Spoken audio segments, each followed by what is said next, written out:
ការអានវាពិតជាមានសារៈសំខាន់ដែលយើងត្រូវយល់ដឹងនិងសិក្សារៀនសូត្រពីអ្វីដែលថ្មីជាសួរសុខអ្នកទាំងអស់គ្នាខ្ញុំឈ្មោះដានីជាយុវជនស្ម័គ្រចិត្តនៅសិភៅមួយសហគមន៍មួយដែលហៅកាត់ថា OBOC ដែលខ្ញុំមានតួនាទីជា Team Leader សម្រាប់ Project Walk Street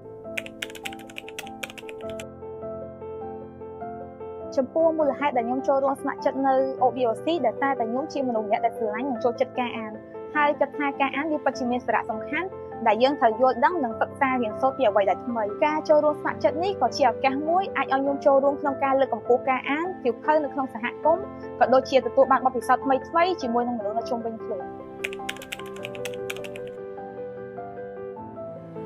ចំពោះបញ្ហាដែលជួបប្រទះក្នុងអំឡុងពេលស្ម័គ្រចិត្តគឺទី1ទាក់ទងនឹងការបែងចែកពេលវេលាដោយសារតែខ្ញុំជាប់ធ្វើការបដារៀនបដាដូច្នេះហើយខ្ញុំអាចនឹងអត់ទៅមានពេលវេលាគ្រប់គ្រាន់ប៉ុន្តែទោះជាយ៉ាងណាក៏ខ្ញុំនៅតែឆ្លៀតមកធ្វើដោយសារតែគិតថា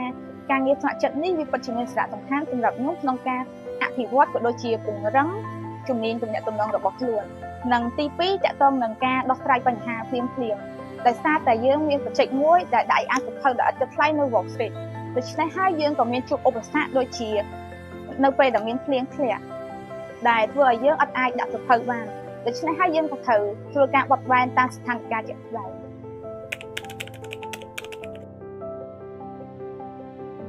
ចំពោះអត្ថប្រយោជន៍ដែលខ្ញុំទទួលបានពីការស្ម័គ្រចិត្តគឺទី1ទទួលបានបទពិសោធន៍ថ្មីជាមួយនឹងការងារថ្មីដែលខ្ញុំអត់ធ្លាប់ធ្វើពីមុនសោះហើយឥឡូវខ្ញុំអាចរៀនសូត្របានច្រើនជាងមុននិងទី2ទាក់ទងនឹងការអភិវឌ្ឍជំនាញទំនាក់ទំនងការដោះស្រាយបញ្ហាផ្សេងៗនិងការធ្វើការងារជាក្រុម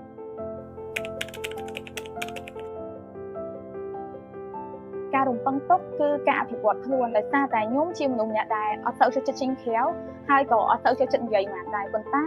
ឥឡូវខ្ញុំក៏អាចមានភាពក្លាហានជាងមុនហ៊ាននិយាយជាមួយនឹងមនុស្សដែលនៅជុំវិញខ្លួននិងទី2គឺអាចដោះស្រាយបញ្ហាផ្សេងៗនិងទី3គឺមានទំនួលខុសត្រូវ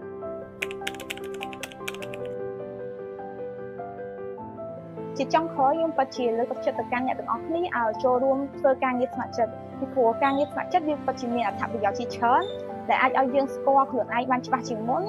អាចមានភាពអត់ធន់នឹងការលំបាកផ្សេងៗនិងអាចរៀនសូត្រពីមនុស្សនៅជុំវិញខ្លួនបង្កើតទំនាក់ទំនងជាមួយនឹងមនុស្សដែលយើងអត់ដែលស្គាល់ពីមុនដូច្នេះសូមកុំស្ទាក់ស្ទើរចូលរួមការងារស្ម័គ្រចិត្តជាមួយនឹងពួកយើងឥឡូវនេះ